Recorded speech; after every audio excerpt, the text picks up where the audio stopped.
Pôdorys je v podstate vždy o tom, čo si zákazník praje. Ten základný modul vychádza z rozmerov 3x8 metrov a vieme ho dávať na seba, tým pádom rastieme do výšky alebo rastieme do priestoru.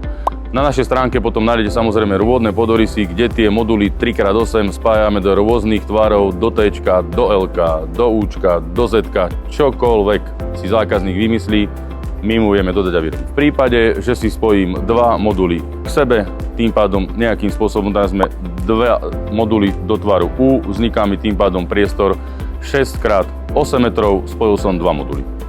Viem to spojiť do tvaru T, do tvaru L a stále sa bavíme o tom, že je to obrovské Lego o rozmere 3x8 a kombinujem ho akýmkoľvek spôsobom, čo sa týka priestoru aj výšky, lebo kompletný modul je samonosný.